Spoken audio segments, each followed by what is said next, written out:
The University of Iowa School of Social Work is noted for paving the way in providing programs to serve the entire state through distance education, part-time programs to facilitate the education of employed social workers, the professionalization of undergraduate social work education, and the origination of in-home family preservation services.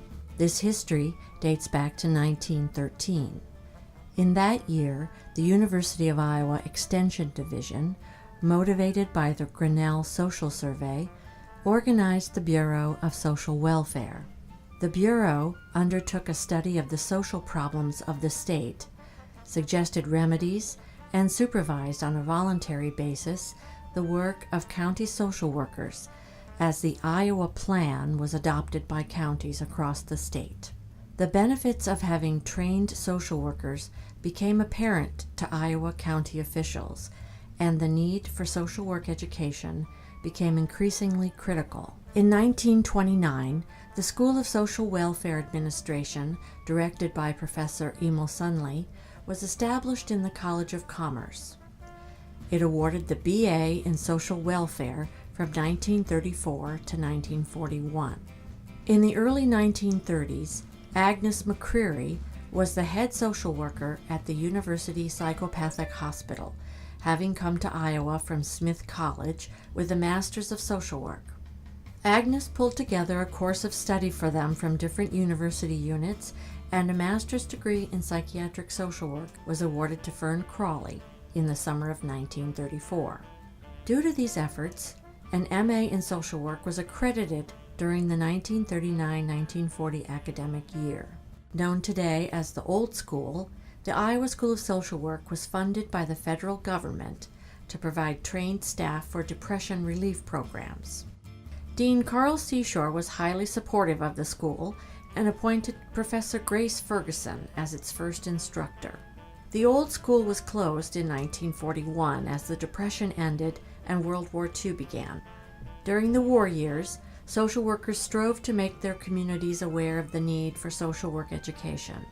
As a result of these appeals, the Iowa legislature appropriated funds for a school of social work in 1947. The present school, the new school, was established during the 1949-1950 academic year in the College of Liberal Arts, with 6 faculty and 2 staff under the direction of Professor Wayne Vassy. There were 25 students enrolled, and the first MSW degrees were awarded to 15 students in 1951. The undergraduate major in social work became available in 1962. The University of Iowa's first major was overseen by Frank Glick, who recruited and hired H. Wayne Johnson in 1965 to be the first BA program coordinator. Professor Johnson remained the coordinator for 34 years. The University of Iowa led the way in developing BA-level social work education and accreditation through his leadership.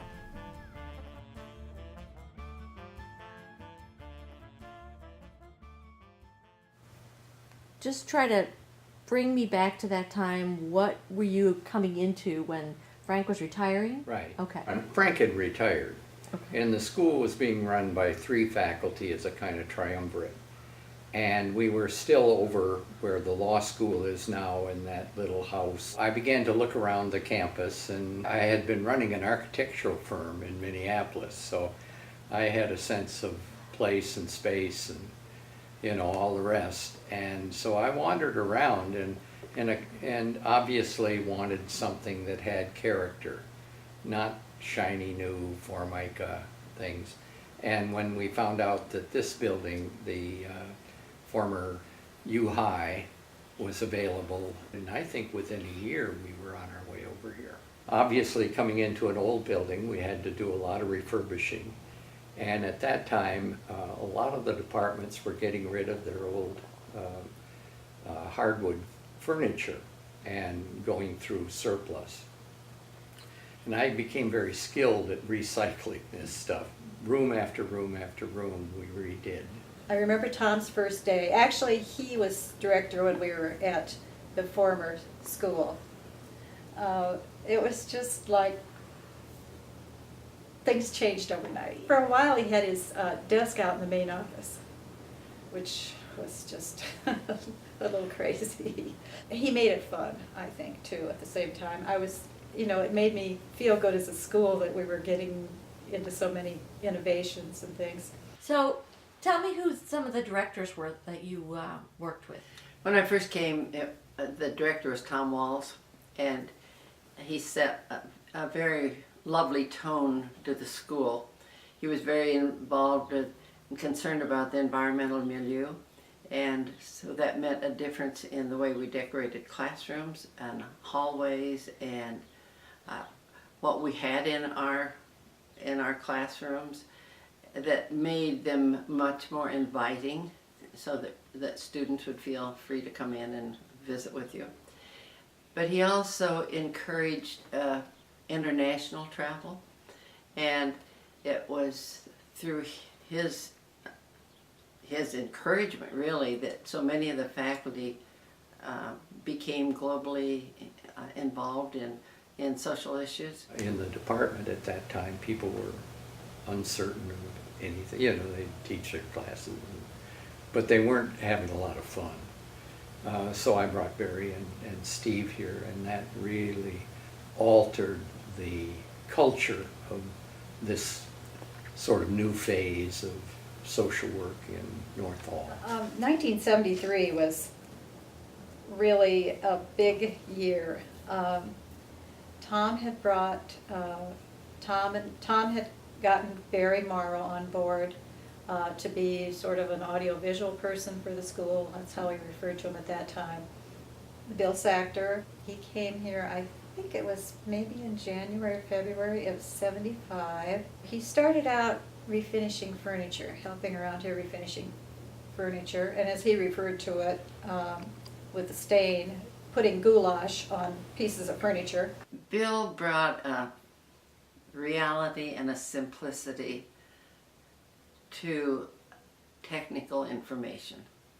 We could study all we wanted to about handicapped people, people with mental disabilities, but to deal on a daily level with someone who had suffered all his life and had lost out on growing up in a family and having relatives there and witnessing. He used to tell me some of the things he witnessed at the home where he was and how frightening that was, and to be kicked down the stairs, for instance, for trying to help another client there. And I just think that he brought a wholesomeness but mostly reality, that this is what life is like. Bill was already gone when I arrived in 1986, I think, or 85. I took my first class. So I just missed him. And, I mean, he had an impact on my life because the movie came out when I was working in the field of disabilities. And so, people had seen it on TV, and there was definitely a noticeable difference in how my clients were treated and greeted in the community after that movie. Bill really did shift the way people looked at people with disabilities as, people who have talents and abilities. I've been with the school since summer of 1975 as the director or coordinator of the Sioux City part-time program. Still being able to teach, but being in clinical practice. I always said I read more because I was teaching than I would have read had I been in practice alone. And I also, in teaching, had some clinical illustrations literally all the time that I could grow on in my teaching. So that was a wonderful, wonderful arrangement for me. The year I started as an associate professor, I was appointed interim director of the school. Duty called, and I had done so many administrative positions in the school. I'd been the director of admissions, I'd been the director of diversity. So this one was very natural, and I welcomed it. It was a culture of commitment to excellence and commitment to cultural competence. So that was something that I was very, very pleased about. So by the time I became the director of the school, we were already on a pretty good roll, so to speak, with our efforts, and I was able to help to support and sustain them. Well, I was asked to join the faculty in 1985. I was invited to come to the school as a faculty member at the Du Bois Center. So within my first year, there were 5 faculty who left the school. And so there was considerable tension within the faculty about how it is that these folks, came, who had been long-term, faculty in the school, had, were coming up for tenure, were subsequently now kind of either being cast off or were now voluntarily deciding to leave. I know when I virtually said you all have to get a PhD, and you can do it on this campus, a good number of them did. There were 3 that didn't.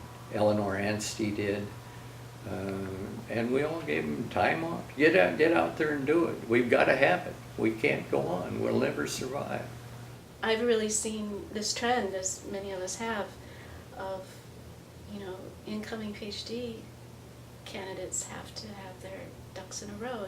They need to be much more strategic about having gotten published, having had teaching experiences and so forth before they even begin their careers as professors. That's a huge change, I think. One of the things that was very, very important to me, there were actually 2 things. One was to help the school become a more effective organization, working with diversity and teaching students training students to work effectively with the diverse populations they would work with in practice, as well as each other. And so under my leadership, the organizational cultural competence initiative was started, and as you know, that's a school-wide initiative, and we really looked at how to become more effective as an organization.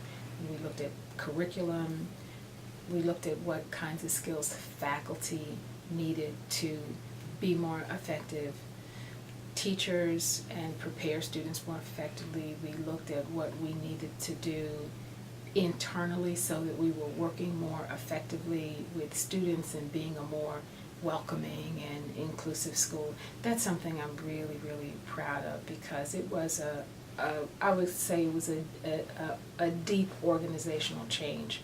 The actions that were taken were based on an assessment of how effectively we were teaching and working with students. So I was very proud of the fact and pleased that I was among a group of colleagues who took this on voluntarily, not because anybody made them, not because it was a top-down from the administration, but because their social work values and ethics guided them that this was something that was important to do so that we could meet our mission and be the excellent school that we wanted to be.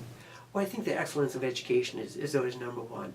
Are we preparing students for the needs of the state of Iowa, the nation, and the world? Are they getting the most up-to-date, strongest, practice skills possible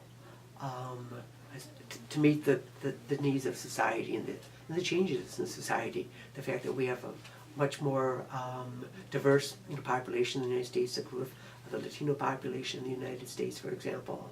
The fact that we're aging much more as a nation, and that the needs for social workers will change based on demographics. So I think to ensure that we're offering the best possible education, recognizing these trends that we're experiencing in Iowa and nationwide, and doing that in the best possible way. That's always job number one for me, making sure our graduates are leaving with the quality of the educational experience.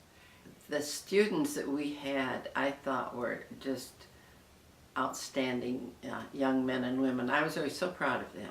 They were so industrious, and they worked several jobs, and some of them were raising families, and they had taken time off from whatever state they had come from, and they were just diligent, hardworking people, and yet we could get together for parties and have fun with them too. So, and I really always respected how they were in so many different fields.